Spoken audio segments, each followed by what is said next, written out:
السلام عليكم ورحمة الله وبركاته. إن الحمد لله نحمده ونستعينه ونستغفره ونعوذ بالله من شرور أنفسنا ومن سيئات أعمالنا. من يهده الله فلا مضل له ومن يضلل فلا هادي له.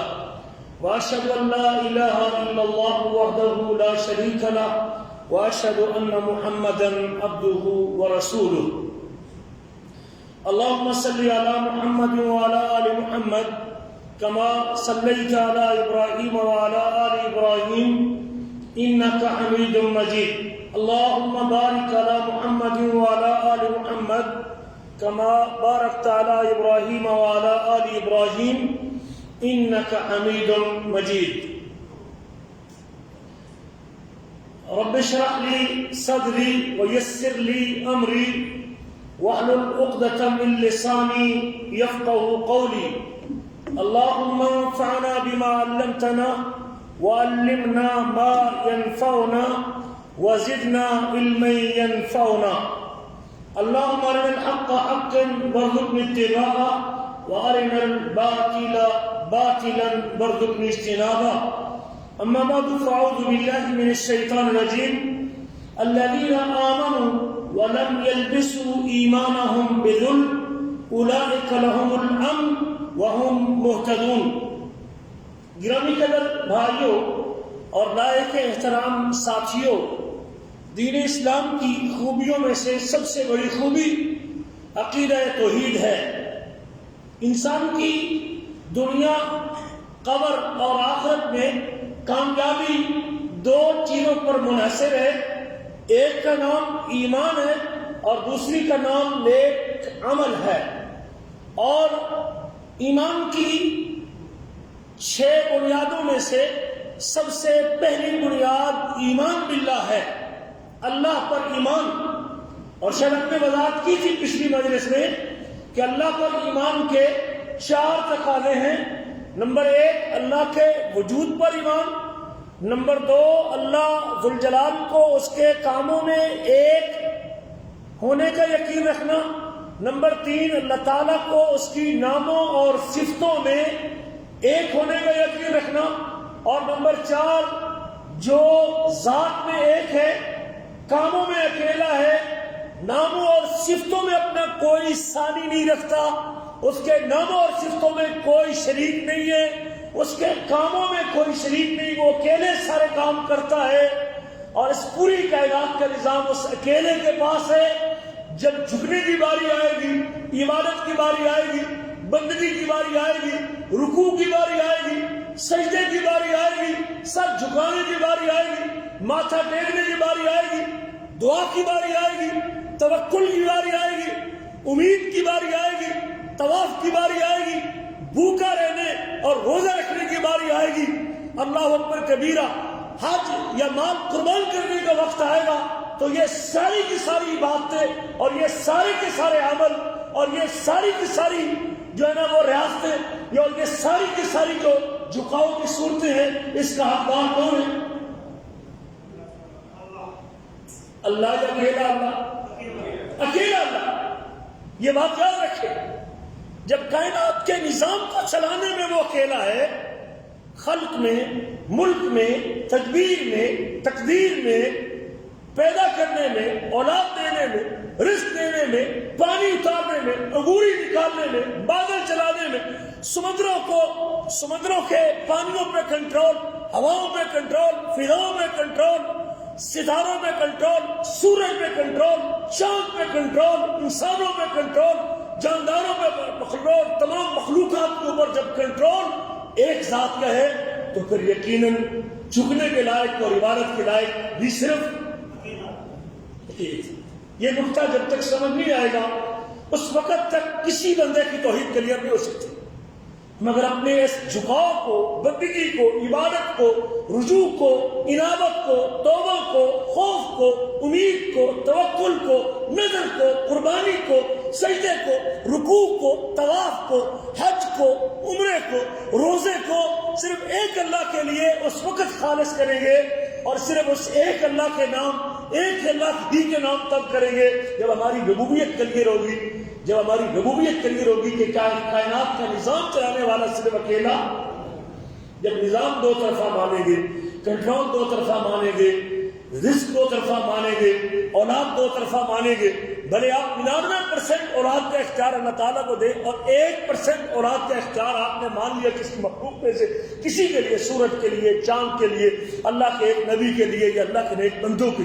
مجھے بڑا تعجب ہوا، کل فیس بک کے اوپر ایک میں نے خاتون سے کسی اینکر نے پوچھا کہ آپ یہاں کیوں بیٹھی ہوئی ہیں؟ وہ خاتون بڑی جیدہ دلیری کے ساتھ کہتی ہے کہ مجھے اس بزرگ نے بیٹا دیا ہے۔ یہ بیٹا اس کے ساتھ بیٹھا ہوا تھا، 5-7 سال کا بیٹا تھا، اس کے سر پہ ہاتھ رکھ کے کہتی ہے مجھے اس نے بیٹا دیا ہے۔ شاید مل گیا میں اب کل پرسوں کے فیس بک میں میرے پہ، مجھے بڑا تعجب ہوا کہ اس قدر ڈٹائی کے ساتھ اور اتنی جرأت کے ساتھ اللہ ذو الجلال کے رب ہوتے ہوئے اور اس کے اوپر ایمان رکھتے ہوئے کہ میں اللہ کو رب مانتا ہوں، یہ فساد اور بگاڑ کیوں ہے؟ یہ بگاڑ اس لیے ہے کہ ہمیں توحید کا پتہ نہیں۔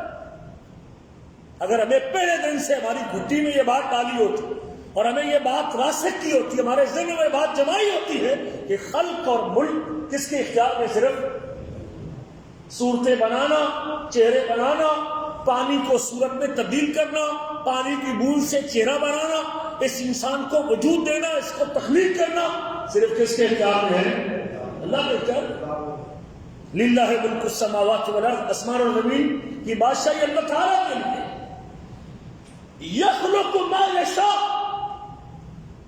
یخلق ما یشاء، جملہ یاد کر لیں میرے عزیزوں، جب آپ کے ذہن میں یہ بات بیٹھ گئی کہ یخلق ما یشاء، آسمان اور زمین کا مالک اللہ ہے، آسمان اور زمینوں کا مالک اللہ ہے، للہ ملک السماوات والارض، آسمان اور زمین کی ملکیت اللہ کے پاس ہے، آسمان اور زمینوں کی ملکیت اللہ ہی کے پاس ہے، یعنی ایک رائی کے دانے کے برابر بھی آسمان اور زمین کی ملکیت کسی اور کے پاس نہیں۔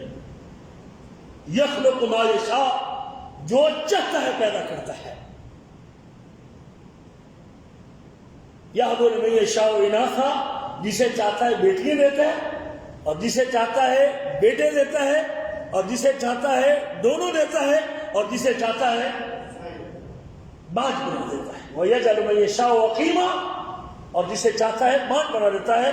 اور اللہ تعالیٰ خوب جاننے والا اور وہ تقدیر لکھنے والا ہے، علیم اور قدیر ہے، اسے پتہ ہے کہ کس کو دینا ہے اور کب دینا ہے اور کس وقت دینا ہے، کتنی دیر کے بعد دینا ہے، یہ فیصلے سارے کس کے علم میں ہیں۔ جب یہ میرے عقیدے میں بات راسخ ہوگی پھر میں مانتا مانگوں، جن لوگوں کے ذہنوں میں یہ بات راسخ تھی نا کہ یہ معاملہ صرف اسی ذات سے یہ مسئلہ اسی کے اختیار میں اور اسی کے پاس سے یہ معاملہ حل ہونا ہے، وہ مانگتے مانگتے بوڑھے ہو گئے، جوانی کی عمر گزر گئی، بڑھاپے کی حدود کو چھو گئے، بال سفید ہو گئے، ہڈیاں کمزور ہو گئی، لیکن اولاد لینے کی امید پھر بھی کس سے رکھی؟ زکریا علیہ السلام کو دیکھ، رب انی وہن العظم منی واشتعل الرأس شیبا، اللہ میری ہڈیاں کمزور ہو چکی ہیں، سر سفید ہو چکا ہے، لیکن پھر بھی میں تجھ سے دعا کرنے سے معروم نہیں، پھر بھی میں تیرا دروازہ کھٹکھٹاتا ہوں، مجھے یہ یقین ہے کہ جب بھی یہ مہربانی کرنی ہے تو نہیں کرنی۔ ابراہیم علیہ السلام کو دیکھ آخری وقت تک بڑھاپے ہو گئے، بوڑھے ہو گئے، 80 سال کی عمر کو پہنچ گئے، لیکن اولاد کی امید کس سے رکھی؟ یہ تھا ان لوگوں کا تصور جن کو یہ بات راسخ تھی ذہنوں میں کہ یہ معاملہ، یہ مسئلہ اسی دربار سے حل ہونا ہے، اسی کی ذات سے، اسی کی جناب سے حل ہونا ہے، یہ کسی اور کے اختیار میں ہے ہی۔ یہ نبیوں کا طرز عمل ہے۔ میرے عزیزو، اس عقیدے کو محفوظ رکھنا اور اس پر جیتے جی زندگی گزارنا اور مرتے تک اس کے اوپر قائم رہنے کی دعا کرنا، یہ بڑا ضروری ہے۔ اسے عقیدہ توحید کہتے ہیں۔ میں نے کہا ایمان باللہ، کامیابی کی پہلی سیڑھی ایمان باللہ ہے، ایمان کا پہلا رکن ایمان باللہ ہے، اصول ایمان کا پہلی اصل ایمان باللہ ہے، اور اس میں 4 چیزیں ہیں۔ جب آپ کا ایمان باللہ، میرا ایمان باللہ ہی ٹھیک نہیں، اس وقت تک میری کوئی نیکی بھی اللہ تعالیٰ کے یہاں قابل قبول، یہ پہلی احساس ہے۔ اس کی حفاظت کرنا، اس کو سمجھنا، اس کو سیکھنا، اور سیکھنے سمجھنے کے بعد اس کی ترویج کرنا، اس کو پھیلانا، صرف اپنی ذات تک محدود نہ کیجیے، اپنی برادری میں اپنے بھائی بہن بیوی بیٹے اور اس دعوت کو آگے منتقل کرنا، یہ میری آپ کی ذمہ داری ہے۔ ورنہ نبی کریم کو تو اللہ تعالیٰ نے وحی کے ذریعے سب کچھ بتا دیا تھا۔ اگر اپنی نجات چاہتے تھے آپ کو مکہ میں 13 سال مشقتیں برداشت کرنے کی ضرورت، مکہ میں دکھ سہے، تکلیفیں سہی، مکہ چھوڑا، پھر آپ مدینہ میں آئے، پھر جنگیں لڑی، احد لڑی، بدر لڑی، پھر احد لڑی، پھر اللہ اکبر کبیرہ، نبی کریم صلی اللہ علیہ وسلم نے خندق لڑی، خیبر لڑی، مکہ فتح مکہ ہوا، صرف اسی نقطے کے لیے کہ عبادت کی رائے صرف کس کی ذات ہے؟ اللہ کے نبی کی 23 سالہ محنت ہے اسی نقطے کو۔ یہی پیغام ہے جس کے لیے جتنی بھی حق و باطل کے مارکے ہوئے ہیں، آدم علیہ السلام سے لے کر نبی آخر الزمان تک، سب کی بنیاد یہی چیز تھی کہ عبادت اور بندگی صرف کس کا حق ہے؟ میرے عزیزو، اس کو سمجھیے اور سمجھنے کے بعد پھر اس کی حفاظت کیجیے کہ قیامت کے دن ہم خالی ہاتھ میں کھڑے ہو اللہ کے دربار میں، کسی ہمارے شرکیہ قول کی وجہ سے، شرکیہ عمل کی وجہ سے، اللہ کی ذات، صفات اور الوہیت میں شرک کی وجہ سے، کہ ہماری ساری زندگی کی پوری جمع جو ہے وہ ضائع ہو جائے۔ نبی کریم کے ارشاد گرامی صحیح بخاری مسلم کی حدیث حضرت عبادہ بن صامت سے روایت کرتے ہیں، من شاہد اللہ الہ الا اللہ، جس بندے نے اس بات کی گواہی دی کہ اکیلے اللہ کے علاوہ کوئی عبادت کے لائق نہیں، وہ اکیلا، اس کا کوئی شریک نہیں، اور بے شک محمد صلی اللہ علیہ وسلم اس کے بندے اور رسول ہیں، اور حضرت عیسیٰ علیہ السلام بھی اس کے بندے اور رسول ہیں۔ عیسیٰ علیہ السلام کی نبوت اور ان کے اللہ کے بندے اور اللہ کے رسول ہونے کا اعتراف کرتا ہے، اور اللہ کا کلمہ ہے جو مریم علیہ السلام کی طرف ڈالا ہے، اور اللہ کی طرف سے بھیجی ہوئی وہ روح ہے۔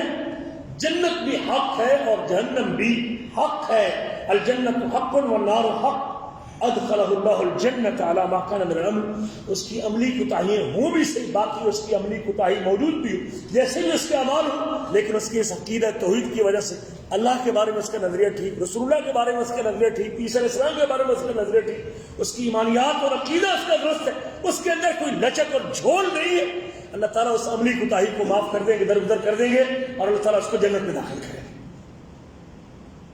بعض لوگ عمل کے اوپر بڑی محنت کرتے ہیں، لوگوں کو نمازی بنا دیا اور بڑی کوشش کی، لیکن اس کے اگر عقیدے کے اوپر آپ نے محنت نہیں کی تو وہ کیا کرے گا اس عمل کی قبولیت کی پہلی شرط یہ ہے کہ آدمی کا اللہ کے بارے میں تصور درست ہونا چاہیے، اللہ کی ذات میں، اللہ کی صفات میں، اللہ کی الوہیت میں بندے کو کلیئر ہونا چاہیے۔ نبی کریم کے ارشاد گرامی ہے، حضرت عبداللہ بن مسعود سے روایت کرتے ہیں، من مات وهو يدعو من دون الله ندا دخل النار، جو شخص دنیا سے اس حالت میں چلا گیا کہ اللہ کے علاوہ کسی اور شخص کو وہ پکارتا چلا گیا، اللہ کے علاوہ مخلوق میں سے کسی کو وہ مدد کے لیے، رزق کے لیے، اولاد کے لیے، اللہ اکبر کبیرہ، دنیا کے معاملات کے لیے، مصیبتیں ٹلنے کے لیے، دکھ ٹلنے کے لیے، شفا مانگتے مانگتے مخلوق میں سے کسی کو آواز دیتا چلا گیا کہ فلاں مجھے شفا دے دے، مجھے رزق دے دے، مجھے اولاد دے دے، میری جھولی بھر دے، میرے حالات ٹھیک کر دے، میرے اوپر نظر کرم کر دے، وہ شخص اس عقیدے کے ساتھ دنیا سے چلا گیا، داخل النار، جہنم کی آگ کے اندر چلا گیا۔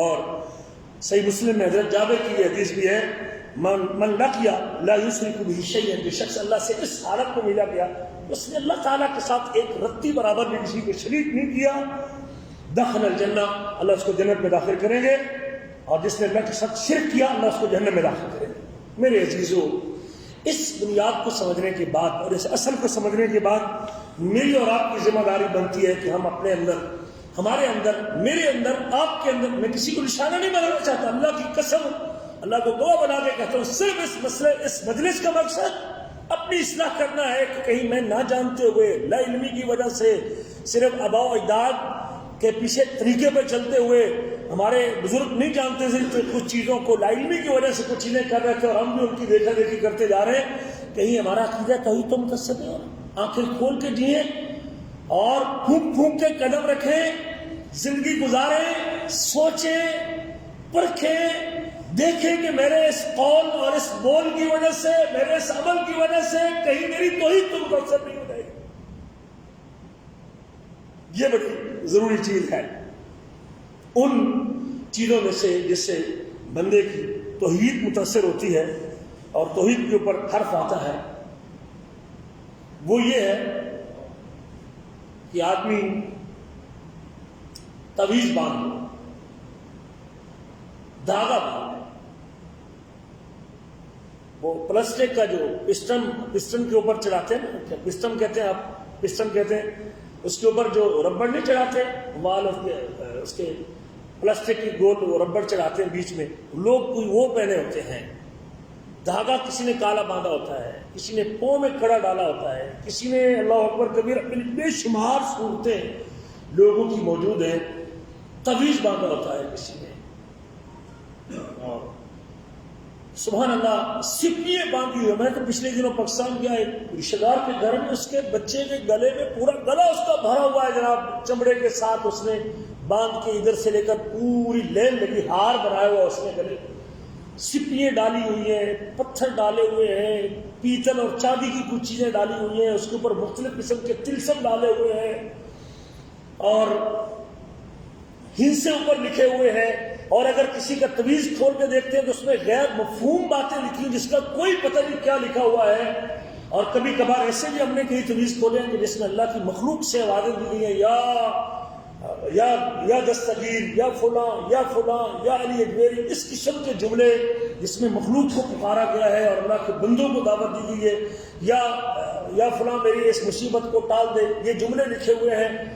بے شمار لوگوں گاڑی میں لٹکائے ہوئے ہیں، بعض کا تو آپ نے دیکھا ہوگا 4 5 11 3 4 اس قسم کے ہندسے آپ نے دیکھا، دکانوں میں لٹکے ہوئے ہیں، لوگوں کے کاؤنٹر کے پاس لٹکے ہوئے ہیں، کسی نے بٹوئے میں رکھا ہوا ہے. آپ لوگوں کے بٹوئے یہاں سے چیک کر لیں گا، بٹوئے کے اندر آپ کو سینکڑوں ایسے لوگ ملیں گے جن کے اندر وہ کوئی نہ کوئی ایسے ہندسے لکھے ہوئے ہیں اور ایسی چیزیں بنا کے رکھی ہوئی ہیں. اور عقیدہ یہ ہے کہ اس سے جو ہے نا وہ نفع ہو جائے گا، نقصان ہو جائے گا اس کے اوپر. بالکل اس کو تو کوئی کسی نے وہ اپنے ڈولے کے ساتھ باندھا ہوا ہے اور کسی نے اس کو پیتل کے اندر، چاندی کے اندر اس کو بند کر کے ڈھولکی سی بنا کے یہاں رکھی ہوئی ہے، اور کسی نے کمر کے ساتھ باندھا ہوا ہے، کسی نے پاؤں کے ساتھ. ابھی تازہ ترین مجھے تعجب ہوا، ابھی ہم میقات پہ گئے اور میقات کے بعد ہم نے کھانا کھایا، ایک بندہ کھانا کھا رہا تھا، اس نے لوہے کا ایک کڑا ہاتھ میں پہنا ہوا تھا. میں نے کہا اللہ کے رسول صلی اللہ علیہ وسلم نے اس سے منع کیا بھائی یہ کڑا پہننا اور اس کے ساتھ شفا جوڑنا اور اس سے یہ عقیدہ رکھنا یہ اللہ کی توحید کے منافی ہے. اللہ تعالیٰ نے ان چیزوں سے منع کیا ہے. میری بات کے اوپر کہتے ٹھیک ہے، لیکن وہ مست رہا، کھانے میں مست رہا. میری ذمہ داری بنتی تھی، مجھے تو ڈر لگتا کہ قیامت کے دن مجھ سے پوچھ لیا گیا کہ آپ نے اس کو بتایا نہیں، تو بتا رہا ہوں ذمہ داری. نوجوانوں نے ابھی کئی عجیب کی کسی نے سرخ پٹی باندھی ہوتی ہے، کسی نے وہ کہتے ہیں جی کو کسی عورت کا جو پرندے کا جو ہے نا وہ دھاگا کاٹ کے کالے رنگ کا باندھا جائے تو یہ جوڑ کا درد ختم ہوتا ہے اور یہاں کا درد ختم ہوتا ہے. یہ ساری کی ساری صورتیں اس وقت ہمارے معاشرے میں موجود ہیں. ذرا دیکھیے اپنے حبیب کی تعلیمات کے تناظر میں کیا ہم ٹھیک کر رہے ہیں. ہمیں کسی مسلک سے کوئی غرض نہیں، کوئی کس مسلک سے ہے، لیکن اللہ کے لیے رسول کریم صلی اللہ علیہ وسلم کی تعلیمات کو متاثر نہیں ہونا چاہیے. عقیدہ توحید کے اوپر تو حرف نہیں ہونا چاہیے. مسند امام احمد میں حدیث ہے، حضرت عقبہ بن عامر اسے روایت کرتے ہیں، کہتے ہیں کہ اللہ کے رسول صلی اللہ علیہ وسلم کے پاس ایک مجموعہ لوگوں کی ایک جماعت اقبل علیہ راحۃ، ایک قافلہ آیا، ایک جماعت آئی لوگوں کی. فبایا تسعۃ وامسک الواحد، آپ نے 9 بندوں کی بیعت لے لی اور ایک بندے کی بیعت لی. 10 کے قریب لوگوں کا مجموعہ تھا، لوگوں کی جماعت تھی، آپ کے پاس آئی، آپ نے 9 بندوں کی بیعت لی اور ایک بندے کی بیعت نہیں لی. اور آپ سے ایک صحابی نے پوچھا یا رسول اللہ بایعت تسعۃ وترکت ھذا، 9 بندوں کی آپ نے بیعت لے لی اسلام قبول کرنے کے اوپر کہ ہم اس بات کی گواہی دیتے ہیں کہ اکیلے اللہ کے علاوہ کوئی عبادت کے لائق نہیں، اور 9 بندہ 10واں بندہ آپ نے چھوڑ دیا. تو فرمایا ان علیہ تمیمۃ، اس کے اوپر تمیمہ ہے. تمیمہ کہتے ہیں کوئی ایسی چیز وہ لکڑی کی ہو، پیتل کی ہو، چاندی کی ہو، ورق کی ہو، سونے کی ہو، کوئی ایسی چیز جس کے اوپر آپ کوئی ایسی باتیں لکھیں، ہندسے لکھیں، کوئی ایسی چیز لکھیں، غیر مفہوم چیز لکھیں جس کے ساتھ آپ کا یہ عقیدہ بن جائے کہ یہ پہنوں گا تو ڈروں گا نہیں، یہ پہنوں گا تو دشمن کا وار نہیں ہوگا، یہ پہنوں گا تو کوئی دھوکہ نہیں دے گا، یہ پہنوں گا تو مصیبت نہیں آئے گی، یہ پہنوں گا تو دکان نہیں جلے گی، یہ پہن کے رکھوں گا تو میرا گاہک زیادہ آئیں گے. کوئی ایسی چیز، اسے تمیمہ کہتے ہیں. آپ نے بولا اس کے اوپر ایک تمیمہ باندھا ہوا ہے، فادخل یدہ فقطعہ، آپ نے اپنا ہاتھ ڈالا اور اس کو ہاتھ ڈالا اور کاٹ دیا. نبی کریم صلی اللہ علیہ وسلم نے اس کو کاٹا اور پھر اس کی بیعت لی اور فرمایا من علق تمیمۃ فقد اشرک، جس نے تمیمہ لٹکایا ہے، جس نے اپنا عقیدہ، اپنا ایمان، اپنا دل اس تمیمے کے ساتھ اور تمیمے کو تمیمہ اس لیے کہتے ہیں کہ بندہ یہ سمجھتا ہے کہ اس کی وجہ سے میرا کام پورا ہوگا. تمہ یتیموں کا معنی ہوتا ہے کام کا پورا ہونا، کام کا مکمل ہونا. تمہ ہم کہتے ہیں خلاص تم العمر، کام پورا ہو گیا. تم السیارہ، گاڑی تیار ہو گئی. تمیمے کو تمیمہ اس لیے کہتے ہیں کہ اس چیز کے ساتھ بندے کا عقیدہ ہو کہ میرا کام اس سے پورا ہوتا ہے، میری شام کی مزدوری اس سے پوری ہوگی، میری دکان اس سے چلے گی. اگر کوئی شخص تمیمہ لٹکاتا ہے فقط اشرک، اس نے شرک کیا ہے. مسند احمد کی حدیث ہے، مسند احمد کی حدیث عبداللہ بن مسعود رضی اللہ تعالیٰ کہتے ہیں صحابی رسول ہے، نبی کریم فرماتے ہیں، مسند احمد کی حدیث ابو داؤد کے اندر بھی موجود ہے، ان رقا والتمائم والتولۃ شرک. 3 باتیں آپ نے ذکر کی. رقا دم جھاڑ جسے کہتے ہیں، شرکیہ دم جسے کہتے ہیں، غیر شرعی دم کہتے ہیں. دم کی 2 قسمیں، ایک 2 دم ہیں جو قرآن کی آیت کے اوپر مشتمل ہو، ایک وہ دم ہے جو نبی کریم کی کسی بتائی حدیث کے اوپر مشتمل ہو. سورۃ فاتحہ کا دم ہے، یہ ثابت اللہ کے نبی صلی اللہ علیہ وسلم کے صحابہ کرام سے فاتحہ کا دم کرنا، سورۃ بقرہ کا دم کرنا، سورۃ اخلاص کا دم کرنا، آیت الکرسی کا دم کرنا جائز ہے. لیکن ایسا دم جس میں کچھ شرکی الفاظ موجود ہوں، یا ایسا دم جس کے اندر غیر شرعی چیزیں موجود ہوں، وہ جائز نہیں ہے. جتنے شرک موجود ہو اس دم کے اندر کے یا فلاں یا فلاں یا فلاں یا فلاں فلاں اس مصیبت کو ٹال دے، یا اللہ تجھے فلاں کا واسطہ ہے، یا فلاں کے صدقے، یا فلاں کے تفیل، یا فلاں کے ذریعے سے اس تکلیف کو دور کر. میں جانتا ہوں ایک بندے کو، وہ یہ دار درد کا دم کرتا تھا. دم کیا تھا اس کا؟ کہتے ہیں کالا کیڑا کربلا، کالا کیڑا تیرا نام، چھوڑ دے تو اس نو تینو دروئی محمد مصطفیٰ. یہ ایک دم میں نے سنا ایک بندے سے، وہ دم کرتا تھا لوگوں کو جو محمد کریم کا واسطہ ہے تو اس بندے کو چھوڑ دو. جب یہ رسول کا واسطہ دے کے کیڑے سے مخاطب کرنا کہ تو چھوڑ دے اس کو، یہ کوئی شہید دم. اور بھی بڑے بڑے دم لوگوں نے اپنے پنجابی میں بنائے ہوئے ہیں. اسے منتر بھی کہتے ہیں. جو آپ کسی اور مذہب میں چلے گئے، ہندو کے پاس چلے گئے، ان کے پاس بھی وہ موجود ہے اور وہ بھی سمجھتے ہیں کہ اس سے مجھے شفا ملتی ہے اور اس سے مجھے فائدہ ہوتا ہے. دوسرے مذاہب کے اندر اب تو ہماری حالت یہ ہو چکی ہے کہ ہم مسلمان عیسائیوں کے پاس جا رہے ہیں. لاہور میں عیسائی بابا بورڈ لگا ہوا ہے کہ عیسائی ہے مذہب، لیکن مسلمان اس کے پاس بھی تمیز لینے کے لیے جا رہے ہیں.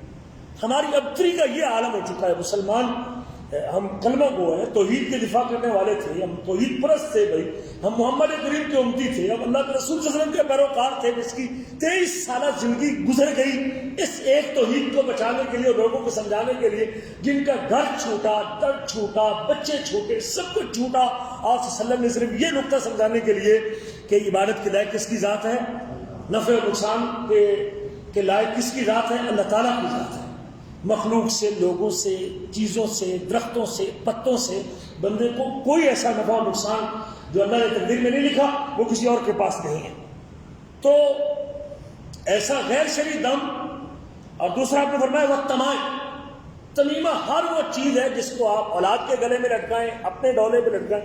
میں نے پچھلے دنوں فیس بک کے اوپر ایک تصویر دیکھا، وہ مکینک گاڑی ٹھیک کر رہا ہے اور اس کے پیچھے یہاں تویز لٹک رہا ہے. اس کا تقریب تویز کس قسم کا تھا، اس کے اندر کیا تھا، لیکن اب وہ پیچھے اس کی کمر کے پیچھے بڑی عجیب سی کیفیت میں وہ تویز اس کا لٹک رہا ہے اور وہ مست اپنے کام جھک کے وہ کام کر رہا ہے. اور بے شمار آپ لوگوں کو دیکھیں اور تویز کھول کے دیکھیں گے پھر آپ کو احساس ہوگا اس کے اندر کیا لکھا ہوا ہے. تو ہر وہ چیز جس کو آپ سمجھتے ہیں کہ اس سے بچوں کو نظر بد نہیں لگے گی، بچوں کو تکلیف نہیں آئے گی، بچوں کو مصیبت نہیں آئے گی، بیماری نہیں آئے گی، تعلیم ان کی اچھی ہو جائے گی، رزق ان کا اچھا ہو جائے گا، آپ اپنے لیے، اپنے بچوں کے یا گھر کے کسی فرد کے لیے اپنی دکان میں یا گھر میں یا بیٹھک میں کہیں بھی ایسا ٹکڑا باندھتے ہیں اور ایسی چیز باندھتے ہیں اور آپ کا دل اس سے جڑا ہوا ہے. اگر میرے جیسے کسی بندے نے اس کو چھین لیا آپ فوراً کانپنے لگے، او نہیں نہیں نہیں نہیں نہیں نہیں، یہاں ایک بندہ بیٹھا ہوا ہے بندے سے، تو پتہ نہیں گھر سے کتنا بڑا تویز لے کے آیا، میں نے اس کو لے کے کاٹ دیا اور مجھے کچھ ہو جائے گا استاد جی، مجھے کچھ ہو جائے گا، یہ ہو جائے گا. حال یہاں سرائیہ میں ایک بندہ رہتا ہے، اس کو رات کو ڈر گیا کسی وجہ سے، 5,000 روپیہ دیا اس نے پاکستان میں، اور اس نے اتنے بڑے فوٹو کاپی کر کے بھیج دیے، اور وہ تویز یہاں اس نے دکھایا مجھے، کہتے یہ استاد جی ہم نے 5,000 دیا اس کو اور یہ تویز اس نے لکھ دی ہے، تو ساتھی یہاں کے لے کے آیا تھا اس کو، ہم نے اس کو دم بھی کیا۔ اب کتنا لوٹے ہیں لوگ۔ ہمارے ساتھیوں میں سے قریبی ساتھیوں نے بتایا کہ استاد جی اولاد کے لیے پتہ نہیں کیا کچھ ہم نے لوگوں نے ہمیں تویز دیے، کتنی کڑوی دعائیں پلائی اور کس قدر ہم سے دھوکہ ہوا، بکریاں اور بکرے ہم نے لوگوں کو دیے کہ اولاد ہو جائے گی اس کے اس تویز لکھنے کی وجہ سے، اور اس کے اس یہاں موجود ہے بندے موجود ہے، اللہ کی قسم اٹھا کے کہتے ہیں اس قسم کے لوگ پھنسے ہوئے اس دلدل کے اندر۔ تو آپ فرماتے ہیں وَالتَّمَائِ شرکیہ دم۔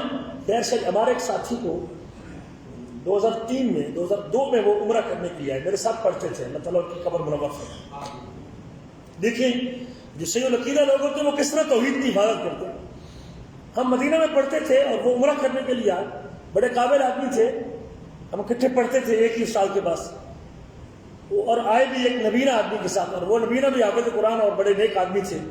تو مدینہ میں ان سے ملاقات ہوئی، بس واپس گئے اور ان کو تکلیف ہو گئی، جسم ان کا سوکھتا گیا، حتیٰ کہ استاد جی نے ان کو گھر سے منگوا کے اپنے ادارے میں رکھ لیا، اور مجھے وہاں جب چھٹی گئے تو ان سے تب بھی ملاقات ہوئی۔ اسے کسی نے بتایا کہ ہمارے علاقے میں ایک شخص ہے اور وہ دم کرتا ہے، اور اس سے دم کروایا جائے تو ممکن ہے شفا مل جائے۔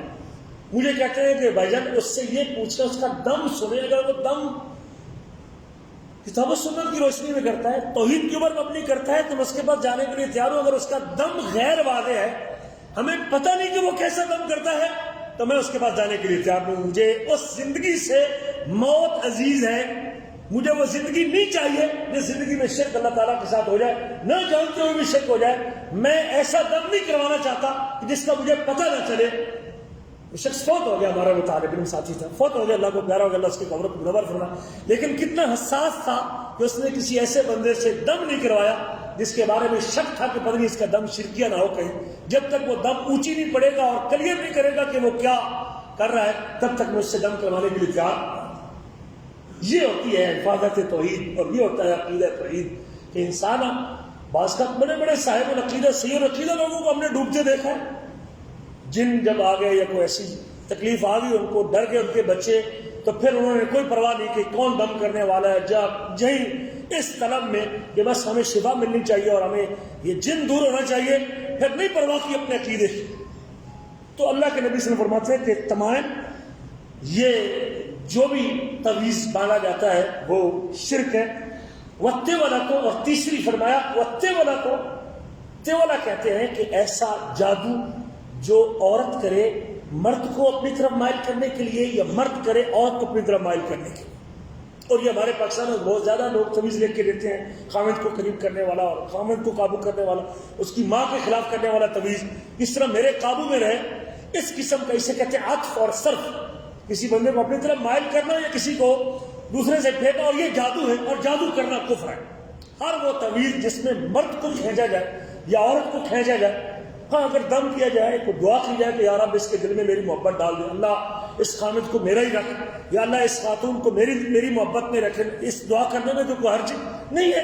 لیکن ایسا تویز کہ جس سے کوئی بھی ہو، اور وہ یقیناً جو شخص ایسا تویز دے رہا ہے وہ جادوگر ہے، جادوگر ہے اور جادوگر ہے، اور جادوگر اس وقت تک اپنا جادو نہیں کر سکتا جب تک وہ کسی جن کے ساتھ شرک نہیں کر لیتا۔ جب اس سے جن شرک نہیں کروا لیتے، وہ کہے گا جی ایک کالا بکرا ذبح کر کے وہاں ذبح کر کے قبرستان میں رکھ کے آؤ، کس کے لیے؟ اللہ کے نام پہ ذبح کیا اس نے، جنوں کے لیے ذبح کیا اس نے۔ یہی تو شرک ہے، جب کالا بکرا کہے گا، کالا مرغا کہے گا، فلاں جن اسے کہے گا کہ یہ کام اس سے کروا، قبرستان میں رکھ کے آ۔ جنوں کے نام پہ جب وہ بکرا ذبح کرے گا، قبرستان میں رکھے گا، کالے رنگ کا مرغا ذبح کرے گا، یا کوئی ایسی چیز فلاں بہانے میں رکھ کے آ، وہ جن کے نام پہ ذبح کروا رہا ہے، اور یہ لکشن شرک ہے۔ جادوگر جب بھی کوئی ایسا تویز دے گا، یقینی طور پہ وہ شرک کیے بغیر تویز نہیں دے سکتا۔ اس قسم کا جادو اس وقت تک جادو کا اثر کر ہو نہیں سکتا اس کا جب تک وہ شرک نہ کر لے۔ تو آپ نے وقتے والا 3 باتیں میں ذکر کی کہ 3 چیزیں شرک ہے۔ قرآنی تویز کے حوالے سے یہ بات بھی یہاں واضح کرتا جاؤں، اگر کوئی قرآنی آیت کے اوپر مبنی تویز ہے، اس حوالے سے علماء کے 2 موقف ہیں۔ قرآنی آیت کسی کو لکھ کے دینا یا کوئی ایسی دعا لکھ کے دینا اور اس کو گلے میں لٹکا لینا، کیا یہ بھی شرک ہے؟ اس سلسلے میں علماء کے دو موقف ہے۔ علماء کا ایک موقف تو ہے کہ نہیں، اللہ کے رسول صلی اللہ علیہ وسلم نے فرمایا ہے کہ ان تمائمہ، جو بھی تمیمہ ہے وہ شرک ہے، اور اس میں اگر کوئی شخص قرآنی دلیل بھی لکھ کے دیتا ہے تو علماء کی ایک جماعت کہتی ہے کہ جب بندے کا عقیدہ یہ ہو گیا کہ بس یہ لٹکانے کی وجہ سے مجھے شفا مل گئی، یہ لٹکانے کی وجہ سے میں بچا ہوا ہوں، اس کے لٹکانے کی وجہ سے، اور اس کا اللہ تعالیٰ سے دھیان کم پڑ گیا اور اس لکھی ہوئی چیز کی طرف زیادہ ہو گیا ہے، تو پھر یہ شرک اصغر کے ذمن میں آئے گا، اور جو ہے نا یہ بھی درست نہیں ہے۔ اور علماء کی ایک جماعت کہتی ہے کہ نہیں، قرآنی تعویذ اگر ہے یا قرآن کے کوئی لکھا ہوا ہے تو اس کو ہم شرک نہیں کہتے، کم از کم مکروہ کہہ سکتے ہیں، اللہ کے نبی صلی اللہ علیہ وسلم سے ثابت نہیں ہے۔ اور وہ کہتے ہیں کہ اللہ کے رسول صلی اللہ علیہ وسلم کے اوپر پورا قرآن نازل ہوا ہے، لیکن آپ نے کسی کو سورت لکھ کے گلے میں لٹکانے کا حکم، ہاں اس کو دم کر سکتے ہیں، 10 بار پڑھیں، 20 بار پڑھیں، 100 بار پڑھیں، آپ کوئی دعا پڑھیں، آپ یہ صحیح طریقہ ہے۔ قرآن مجید کو اللہ نے شفا کہا ہے، وَنُنَزِّلُ مِنَ الْقُرْآنِ مَا هُوَ شِفَاءٌ وَرَحْمَةٌ، ہم نے قرآن کو نازل کیا جو شفا اور رحمت ہے۔ آپ اس کو بطور دم آپ پڑھیں، 1 بار پڑھیں، کسی کو 5 بار پڑھنے سے پیدا ہو جائے گا، کسی کو 10 بار پڑھنے سے پیدا ہوگا، کسی کو 100 بار پڑھنے سے پیدا ہوگا۔ اس کا پڑھنا شفا ہے، اس کا دم کرنا شفا ہے، اس کے دم کرنے کی بندے پہ تاثیر ہے، لیکن اس کو لکھ کے گلے میں لٹکانا رسول کریم نے یہ طریقہ، جب پورا قرآن جس نبی نے لکھوایا ہے، اگر قرآن کی آیتیں لکھ کے گلے میں ڈالنا بھی اس سے بھی بطور شفا استعمال ہو سکتا تھا، تو اللہ کے نبی کی 23 سالہ زندگی میں کسی ایک صحابی کو بھی آپ نے کوئی چھوٹی سی صورت بھی لکھ کے گلے میں لٹکانے کا حکم، اس لیے ہم کہیں گے کہ شیخ حسین رحمہ اللہ بھی کہتے ہیں کہ اس کو قرآنی آیت کے اوپر اپنی تعویذ کو ہم شرک تو نہیں کہتے، لیکن کم از کم مکروہ ضرور کہیں گے کہ اللہ کے رسول نے یہ کیا، اس سے بھی بچنا بہتر ہے۔ اور عمومی دلائل کا تقاضا یہ ہے کہ اس سے بھی اگر آدمی بچے تو بہتر ہے، ہاں دم کرے۔ اور اس کے کہتے ہیں بعض صورتیں اس کی حرام تک لے کے جاتی ہیں، مثال کے طور پہ بچے نے تعویذ پہنا ہوا ہے قرآنی آیت کے اوپر مبنی، اور پھر وہ پیشاب کرتا ہے اسی بستر میں، اور اسی بستر میں لیٹتا بھی ہے، اور وہ پیشاب، وہ قرآن جو لکھا ہوا ہے وہ تعویذ وغیرہ جو ہے وہ اسی پیشاب والے جسم کے ساتھ لگتا ہے، یا پورے بستر کے اوپر بچہ گھومتا ہے، یا اس کی اور وہ لیٹرین میں لے کے جاتے ہیں، اس کی طہارت کرواتے ہیں، اور اس کو وہ تعویذ بھی لے کے جاتے ہیں، تو اس طرح یہ قرآن کی توہین کی ایک شکل یہ بنتی ہے، اس وجہ سے اس کو حرام کہیں گے۔ لیکن اس سے بھی بچنا یہ بہتر ہے۔ یہ فرق بہرحال میں نے کر دیا قرآنی تعویذ کے اوپر بھی، لیکن اب کیا گارنٹی ہے یہ مجھے قرآنی تعویذ دے رہا ہے؟ یہ کوئی گارنٹی نہیں اس وقت۔ ہم نے 20 تعویذ کھول کے دیکھے ہیں، لیکن بیچ میں غیر مفہوم باتیں ہوتی ہیں جس کے اوپر کوئی پتہ نہیں ہوتا کہ کیا لکھا ہوا ہے، اور اس میں خاص طور پہ واضح طور پہ شرک کے جملے بھی لکھے ہوتے ہیں۔ تو یہ 3 باتیں اللہ کے نبی نے فرمائی، ابن ماجہ کی حدیث ہے۔ دم، غیر شرعی دم، اور وہ دم جو کسی قرآنی ایت کے اوپر مبنی نہیں، نبی کریم کی سکھائی دعا کے اوپر مبنی نہیں، اور اس کے اندر شرکی الفاظ موجود ہیں۔ مثال کے طور پہ دم میں کہتا ہے یا غوث اعظم، یا غوث اعظم، یا غوث اعظم، یا غوث اعظم، اس کو شفا دے دے، تو کیا ہے یہ یہ شرک ہے بھائی، آپ اللہ سے مخلوق سے شفا مانگ رہے ہیں، بالکل سیدھا کام۔ یا فلاں اس کو اولاد دے دے، یا فلاں اس کو اولاد دے، یا فلاں اس کو اولاد دے دے، یا فلاں اس کو اولاد دے، یا فلاں اس کی مصیبت کو ٹال دے، اس کی مصیبت کو ٹال دے۔ اگر آپ وہ 100 مرتبہ پڑھتا ہے اس کو، اور اس کو بطور دم پڑھتا ہے، تو شرک دم ہے، اور اس سے تو انسان کا ایمان ہی ختم ہو جائے گا، اور اس کی توحید جو ہے وہ ختم ہو جائے گی اگر وہ اس قسم کا دم کرواتا ہے۔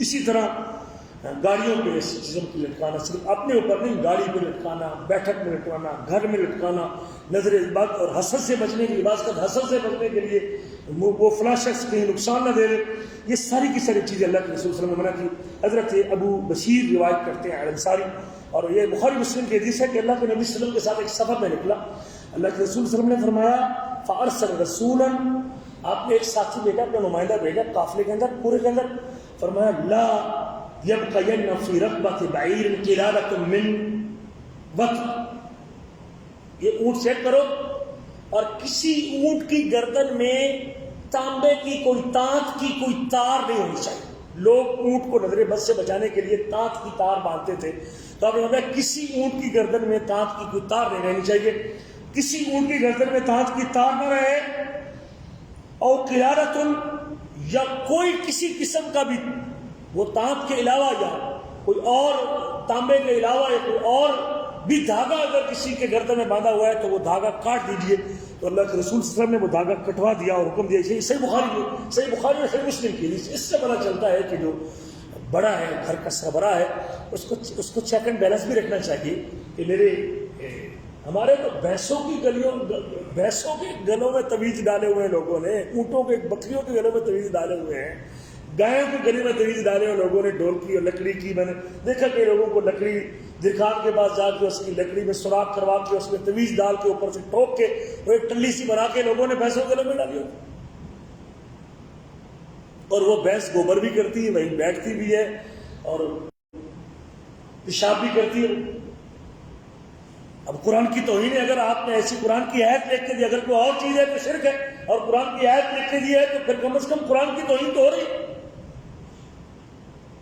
اور یہ عام تو اللہ کے نبی صلی اللہ علیہ وسلم نے فرمایا کہ کاٹ دو کسی اونٹ کی گردن میں جو ایسی چیز نہ رہے. رسول کریم صلی اللہ علیہ وسلم کا ارشاد گرامی ہے. حضرت عمران بن حسین سے روایت کرتے ہیں اور مسلم احمد کی حدیث ہے. آپ نے ایک بندہ دیکھا، کہتے ہیں اس کے ہاتھ میں وفی یدہ حلقۃ من صفر، پیتل کا کڑا اس کے ہاتھ میں تھا. وہ کڑا اس نے پہنا ہوا تھا. اللہ کے نبی نے دیکھا، فرمایا ما ہذہ، کیا ہے یہ؟ اسی تو پچھلے ہی کوئی نہ نا، اسی تو ہم تو روکنے کی ضرورت ہی نہیں ہمارے اندر، بجائے اس کے کہ ہم اس کو کاٹیں. یہ تو بات کی بات ہے. اللہ کے نبی نے اس سے یہ پتہ چلا کہ بندے کو حکم لگانے سے پہلے یا برائی سے منع کرنے سے پہلے پوچھ لینا چاہیے بھائی یہ کیوں باندھا ہوا تم نے، یہ کیوں کیا ہوا ہے بھائی. آپ نے سے پوچھا ما حالی، یہ کیا ہے بھائی؟ قال من الواہنہ تھے. وہ شخص کہنے لگا کہ مجھے بیماری ہے، تکلیف ہے. وہن کہتے ہیں کمزوری کو، بیماری کو، تکلیف کو، کوئی ایسی جسمانی بیماری. سوکڑا کہہ لیں، جسم سوکھ جائے. ہاتھ، بعض لوگوں کا ہاتھ سوکھنا شروع ہو جاتا ہے، پاؤں سوکھنا شروع ہو جاتا ہے. کہتے ہیں مجھے بیماری ہے اور اس بیماری کی وجہ سے میں نے پہنا ہوا ہے. آپ فرماتے ہیں انزعھا، اتار دے اس کو. اللہ کے نبی کہتے ہیں انزعھا، اتار دے اس کو. فإنها لا تزيدك إلا وهنا، یہ تیری بیماری کو اور زیادہ کرے، یہ تیری بیماری کو. دو معنی اس کی بیماری کو زیادہ کرنے کے. تیری بیماری کو اور زیادہ کرے گا جب تو اس کے ساتھ اپنا عقیدہ جوڑے گا کہ اس دھاگے اور اس پیتل کی وجہ سے مجھے شفا مل رہی ہے، تو تیرا عقیدہ خراب ہو جائے گا. تیری عقیدہ جو ہے نا توحید ساری خراب ہو جائے گی. تیری بیماری بڑھ گئی اور قیامت کے دن عذاب کا باعث بنے. اور دوسرا یہ ہے کہ تیری بیماری کو اور زیادہ کرے گا اگر تیرا اعتقاد یہ ہے کہ اس سے میری بیماری دور ہوتی ہے، تو اس سے جو ہے نا وہ تیری تکلیف اور بڑھے گی. یہ تیری تکلیف اور بڑھے گی جی. باقی جسم میں تکلیف منتقل ہو. نفسیاتی طور پہ دیکھ رہے ہیں، ایک بندے کو اگر شوگر چیک نہیں کرواتا نا تو وہ 20 سال تک بھی پھرتا رہے گا تو اسے کچھ نہیں ہوگا. لیکن جس دن اس کو پتا چل جائے گا کہ آج میری شوگر بڑھنا شروع ہو گئی ہے تو فوراً اس کی طبیعت کیا ہو جائے گی، گرنا شروع ہو جائے گی. یہ نفسیاتی طور پہ اس کے اوپر بی پی کا مسئلہ دیکھ لیں، شوگر کا مسئلہ دیکھ. مجھے یا کسی کو اللہ نہ کرے کینسر ہو جائے، اس سے جب تک پتہ نہیں چلا مجھے کینسر ہے تو اسے کچھ بھی نہیں ہوگا، بڑا ایزی فیل کرے گا، ہنس مکھ لوگوں سے ملے گا. لیکن جس دن اس کو پتا چل گیا کہ تجھے کینسر، اس لیے ڈاکٹر کسی مریض کو اس کی بیماری بتاتے. کینسر کے مریض کو ڈاکٹر کبھی نہیں کہے گا کہ تجھے کینسر ہو چکا. ہاں اس کے حتیٰ کہ اگر وہ مرنے کے قریب بھی ہے ڈاکٹر کی تحقیق کے مطابق، تو کبھی مریض کو ڈاکٹر نہیں بتائے گا کہ تیرا وقت آ چکا. ہاں جب اسے پتا چلے گا کہ وہ کینسر لگ گیا تو اب اس دن سے اس کی طبیعت گرنا. یہ نفسیاتی اثر ہوتا ہے. اور یہ آپ نے فرمایا کہ یہ تیری بیماری کو اور زیادہ کرے گا. جس عقیدے سے تو نے یہ پہن رکھا ہے یہ تیری بیماری کو اور زیادہ کرے گا. آپ نے فرمایا انزعھا. اگلی بات فإنک لو مت وہی علیک ما افلحت ابدا، اگر اسی کو پہنے ہوئے تیری موت آ گئی تو تو کبھی کامیاب نہیں ہو سکے گا. اور فلاح کیا ہے؟ خیر کا حاصل کرنا اور شر سے بچنا. کبھی تو فلاح، کبھی تجھے خیر نہیں ملے گی اور کبھی تو فلاح نہیں پائے گا اگر یہ کڑا تیرے ہاتھ میں رہے گا. جب تک یہ کڑا تیرے ہاتھ میں، اسی حالت میں مر گیا تو تو کبھی کامیاب نہیں ہو سکے. اور کامیابی جنت میں جانا، تو کبھی کامیاب نہیں ہو سکے جب تک یہ کڑا تیرے ہاتھ کے اوپر رہے گا. یہ بھی مسلم احمد کی حدیث ہے. حضرت عمران بن حسین سے عقبہ بن عامر روایت کرتے ہیں کہ من تعلق تمیمۃ فلا اتمہ اللہ، جس بندے نے تمیمہ لٹکایا ہوا ہے جس کا دل تمیمے کے ساتھ. اور کچھ لوگوں کو ہم جب کاٹتے ہیں نا تویز تو قریب کانپنا شروع ہو جاتے ہیں. نہ کریں استاد جی، میں اس کو چھپا دیتا ہوں جی، میں کسی کو میں رکھ دیتا ہوں جی، میں واپس کر دیتا ہوں، اندر سے وہ کیا ہوتا ہے؟ یہی تعلق ہے وہ اندر سے اس کا دل کام رہا تھا کہ پتہ نہیں مجھے کچھ ہو نہ جائے، مجھے کچھ چیز کھا نہ جائے، رات کو کچھ ہو نہ جائے، ڈر نہ جاؤ مجھے کچھ چیز کھا لے جائے، وہ اندر سے تو اس کا یہی تو تعلق ہے بھائی. آپ چیک کر کے دیکھ لیں، جس بندے کا تمیز پہنا ہوا ہے آپ اس کو ہاتھ ڈالیں کینچی اس کو ڈالیں، اگر وہ یہ نہ کرنا یہ نہ کرنا، اس کا معنی ہے کہ اس کا دل اس کے ساتھ یہ فساد. من تلک تمیمۃ، جس نے تمیمہ لگتا ہے فلا اتمہ اللہ، اللہ کے نبی نے بد دعا کی فرمایا اللہ اس کے کام کو پورا نہ کرے، اللہ اس کے کام کو کبھی پورا نہ کرے جس نے تمیم بنا. فلا اتمہ اللہ اس کے کام کو پورا نہ کرے. ومن تعلق ودعۃ فلا ودعہ اللہ، جس بندے نے سیپی باندھی ہوئی ہے، سیپی یہ جو سمندر سے نکلتی ہے نا سیپی، داغے پرو کے 1 2 کوڑیاں یہ سیپی اس کو کہتے ہیں، لوگوں نے باندھی ہوتی ہے. جس نے سیپی باندھی ہوئی آپ نے فرمایا ومن تعلق ودعۃ فلا ودعہ اللہ، اللہ اس کو کبھی سکون نہ دے، وہ ساری زندگی قلق میں ہو. اور یہ قلق ہے بھائی، جب اس سے اتاریں گے وہ قلق میں آ جائے گا، قابل ہو جائے گا، جب اس کو اتاریں گے وہ ڈرنا چاہیے، یہ قلق ہے.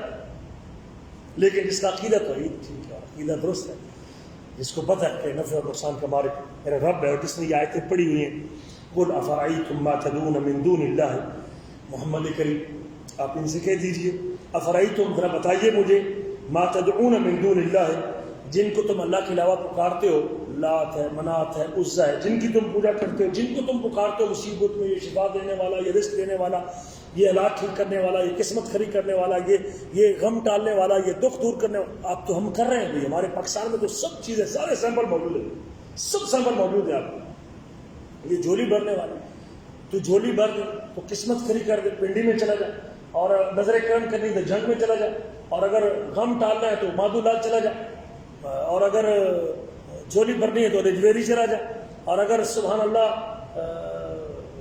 جنت میں جانا ہے تو چلا جاؤ بابا گن شکر چلا جاؤ. ہر ایک کے ساتھ جملہ ایسا جملہ جوڑا ہوا ہے بھی لوگوں نے جو عقیدہ توحید کے خلاف، سراسر عقیدہ توحید کے خلاف ہے، شرک اکبر کے ذمن میں آتا ہے. اللہ اکبر کبیرہ. تو لوگ مکہ میں یہی بالکل یہ تصور تھا. تو اللہ کہتے ہیں افرأیتم ما تدعون من دون اللہ، جن کو تم اللہ کے علاوہ پکارتے ہو، یہ نیک لوگوں کی جو بت بنا کے رکھے ہوئے ہیں. ان ارادنی اللہ بضر هل هن کاشفات ضر، اگر میرا رب مجھے تکلیف دینا چاہے تو کیا یہ سارے مل کے میری تکلیف ڈال سکتے؟ جی، جن کو تم پکارتے ہو، رب نے اگر تکلیف کا فیصلہ کیا، بیماری کا فیصلہ کیا، مارنے کا فیصلہ کیا تو کوئی جن کو بھی تم پکارتے ہو کوئی میری تکلیف کو ٹال سکتا. یہ قرآن مجید کے الفاظ ہے. هل هن کاشفات ضر او ارادنی برحمت هل هن ممسکات رحمت، میرا رب اگر میرے ساتھ رحمت کرنا چاہے تو کیا اس رحمت کو روک سکتے ہیں؟ یہ کوئی جن کو بھی تم پکار رہے ہو کوئی اللہ کی رحمت کو روک نہیں سکتا. قل، اب وقت ہے جب ان کا جواب نفی میں ہے، نہ تو اللہ کی آئی ہوئی رحمت کو روک سکتے ہیں اور نہ ہی اللہ کی آئی ہوئی مصیبت کو ڈال سکتے ہیں. تو اب لوہا گرم ہے جب اس کا جواب نفی میں ہے کہ یہ سارے مل کے اللہ کی آئی ہوئی رحمت کو روک نہیں سکتے اور اللہ کی آئی ہوئی مصیبت کو ڈال. اور نبی کریم تو ہر نماز کے بعد فرمایا کرتے تھے اللہم لا مانع لما اعطیت، یا رب جس کو تو دے دے اسے کوئی روکنے والا نہیں، اور جسے تو روک دے اسے کوئی دینے والا. ہر نماز کے بعد اللہ کے رسول، ہر فرض نماز کے بعد، صحیح حدیث بخاری مسلم کی حدیث، وہ مسجد میں لٹکی ہوئی آپ لوگ پڑھتے ہیں اللہم لا مانع لما اعطیت. کیا مزیدار زندگی تھی نبی کی، کیا پیارت کی سیرت چھوڑی آپ صلی اللہ علیہ وسلم نے. سینہ ٹھنڈا ہو جاتا ہے جب یہ دعا کو پڑھتے ہیں نا، اللہم لا مانع لما اعطیت، اے میرے اللہ جس کو تو دے دے اس کو کوئی روکنے والا، اور جس کو تو روک دے اسے کوئی دینے. اللہ خون بڑھ جاتا ہے اس دعا کو پڑھنے کے ساتھ. بندے کو نفسیاتی طور پہ اس کا اللہ کے ساتھ اتنا اعتماد بڑھتا ہے نا، اللہ کے ساتھ اتنا اعتماد بڑھتا ہے نا کہ اگر وہ پہلے مانگنے میں سستی کر رہا تھا، اس دعا کو پڑھنے کے بعد بندے کے اندر اور زیادہ اللہ کے بارے میں وصول پیدا. بہترین سپورٹر اللہ کی قسم، وہ کیپسول اور وہ کوئی طاقت کا سیرپ اور ٹیکا لگوانے سے اتنی قوت بندے میں نہیں آتی جتنی اس دعا کے پڑھنے کے ساتھ بندے میں قوت آتی کہ میرا رب جب فیصلہ کر لے گا میرے بارے میں رزق دینے کا، اولاد دینے کا، تو کوئی مائی کا رب اسے روک، اور میرے رب نے اگر روک کے رکھا ہے تو کوئی اسے دے. اللہم لا مانع لما اعطیت ولا بوتیا لگا ہر فرض نماز کے بعد بھائی ہر سلام پھرنے کے بعد اللہ کے رسول یہ ذکر پڑھتے تھے. کس قدر اس کا اثر ہوگا بندے کی زندگی کے اوپر. لیکن بندہ اگر سوچ کے پڑھے کہ بس یہ میرے حبیب کا طریقہ ہے. اللہ اکبر کبیرہ، اللہ اکبر کبیرہ. میرے عزیزو، تو اللہ فرماتے ہیں آخری جب یہ باتیں، تو یہ سب جب نہیں ٹال سکتے اللہ کی آئی ہوئی مصیبت کو، قل حسبی اللہ، کہہ دیجئے کہ مجھے کون کافی ہے؟ مجھے اللہ کافی ہے. قل حسبی اللہ، محمد کریم کہہ دے اب میرا اللہ مجھے کافی ہے. علیہ یتوکل المتوکلون، اور اسی کے اوپر توکل کرنے والے توکل کرتے ہیں. ساری دنیا چلی جائے، سارا کچھ چھٹ جائے، مومن کا توکل کس کو ہونا چاہیے؟ اللہ کے اوپر ہونا چاہیے. تویزوں پہ، داغوں پہ، اور مجھے کسی نے کہا جو مکہ سے ایک چین سی ملتی ہے نا، جو کھل بھی جاتی ہے بند بھی ہو جاتی ہے، دیکھیے نا ہم نے، کہتے ہیں کہ وہ پہننے سے بلڈ پریشر جو ہے نا وہ ختم ہو جاتا ہے، اس کا علاج ہے. کئی لوگ کہتے ہیں کہ وہ سعودیہ سے ہمارے لیے وہ چین لے کے آنا ہے جو فلاں نے پہنے، اس کا بی پی جو ہے نا وہ ٹھیک ہو. میرے عزیزو، بات یاد رکھیں، جس چیز کو اللہ تعالیٰ نے شرعی طور پہ سبب قرار نہیں دیا، یا اللہ تعالیٰ نے اپنی تقدیر میں یا اپنے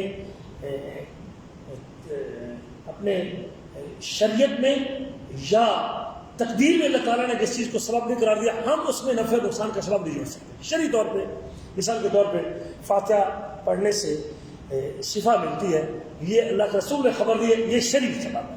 فاتحہ کا دم کرنے سے، جب آپ فاتحہ کا دم کریں گے یقیناً تکلیف میں شفا ملے گی. قرآن شفا ہے، یہ شرعی سبب ہے. اور طبی سبب جسے کہہ لیں یا قدرتی سبب جسے کہہ لیں، مثال کے طور پہ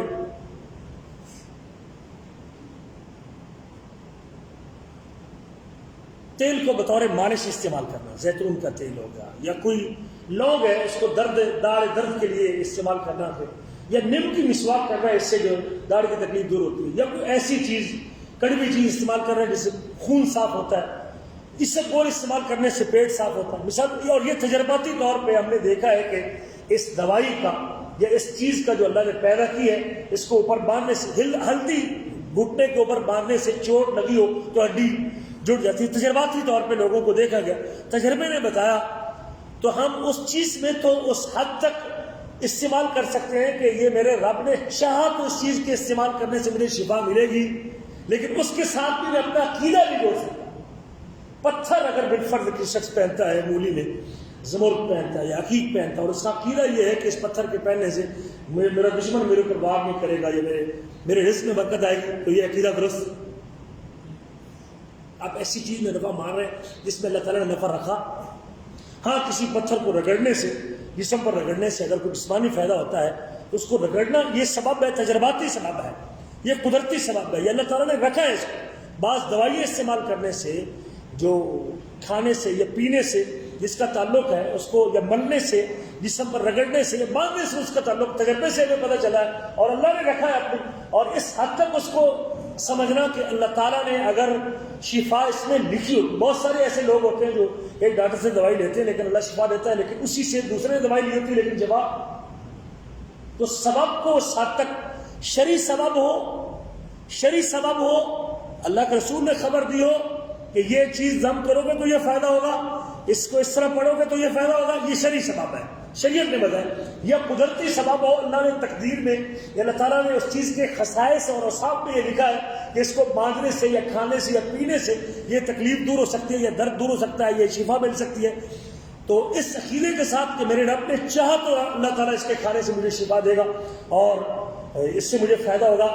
اس حد تک ان دو چیزوں کے علاوہ کسی تیسری چیز کے لیے کوئی فائدے کا عقیدہ رکھنا، یا اس سے نفع کا عقیدہ رکھنا، یا اس سے نقصان کے بچنے کا عقیدہ رکھنا، یہ اللہ تعالیٰ کی توحید کے منافی ہے.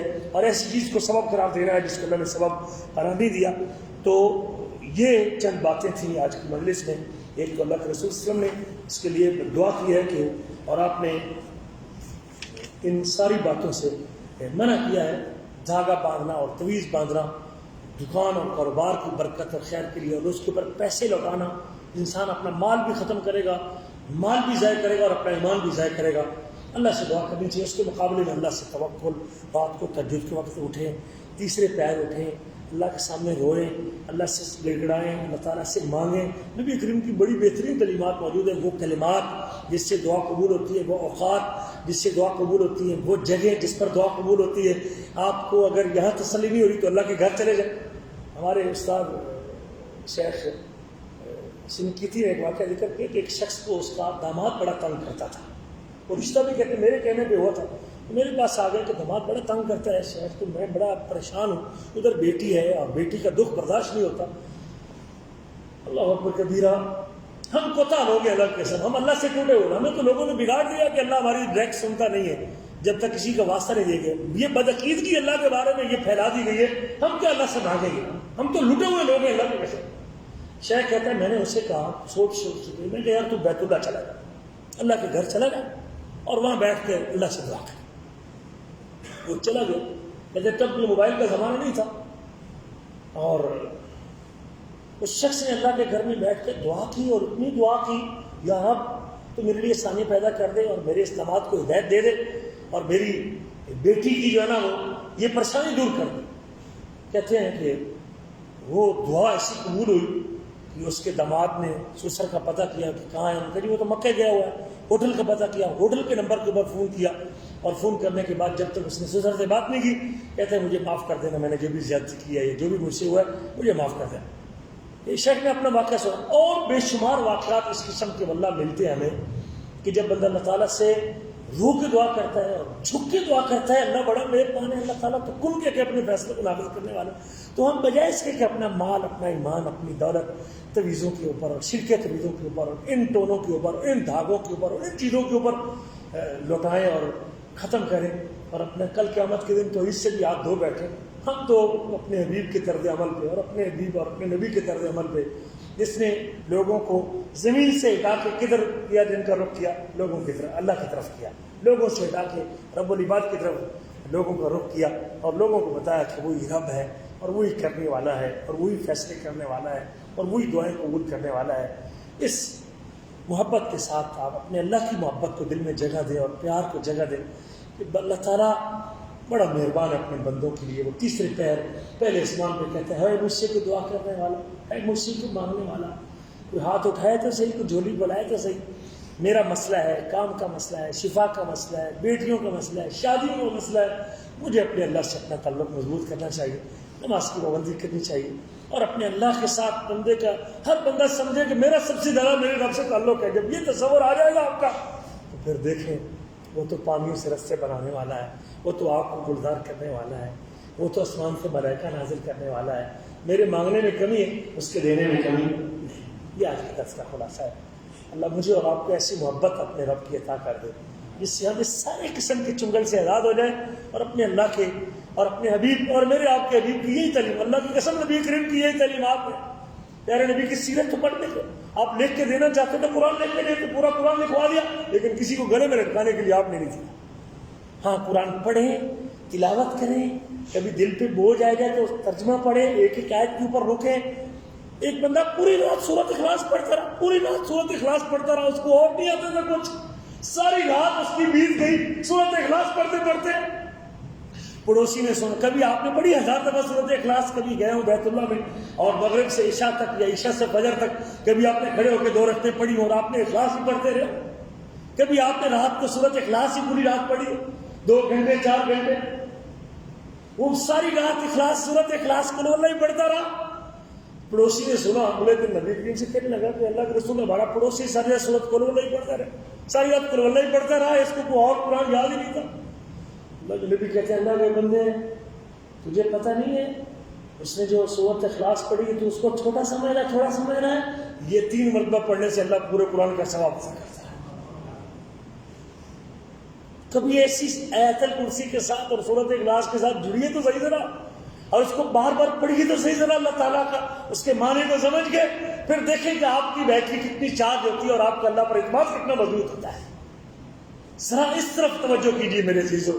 اللہ سے دعا ہے کہ اللہ تعالیٰ مجھے اور آپ کی بات تھوڑی سی لمبی ہو، اللہ سے دعا ہے کہ اللہ تعالیٰ مجھے آپ کو عمل کرنے کی توفیق نصیب فرمائے، اللہ ہمارا گناہ معاف فرمائے، اللہ تعالیٰ ہمارے لیے کوتاہی ہے عقیدے کی، شاید میرے اندر بھی ہوں بھائی، میں آپ کو کسی کو مورد الزام نہیں ٹھہرا رہا، کسی کو نشانہ نہیں بنا رہا، شاید میرے اندر بھی ایک ہوتا ہی ہو اور آپ کے سامنے کچھ بیان کرنے سے اللہ میری اصلاح بھی کر دو. اللہ ہمیں اپنی اصلاح کی توفیق نصیب فرمائے, اللہ ہمیں اپنی خالص محبت نصیب فرمائے, اور اپنے حبیب کے طریقے پہ اپنے اللہ ہمیں اپنی بندگی کی توفیق نصیب فرمائے. اور اس طرح کا ایمان اللہ تعالیٰ ہمیں اپنے رب کے بارے میں اللہ ہمیں نصیب کر دے, اپنی ذات کے بارے میں, جس طرح میرے آپ کے نبی نے محنت کر کے 23 سال لوگوں کو بتایا اور سکھایا. اللہ ہم سب کو ہمارے گناہ معاف فرمائے اور ہمارے بچوں کو نیک اور صالح بنائے. اللہ ہماری پریشانیاں دور فرمائے, اللہ ہمارے دکھ دور فرمائے. اللہ تعالیٰ ہمیں خیر کی مجالس کو بات کرتے رہنے کی توفیق نصیب فرمائے.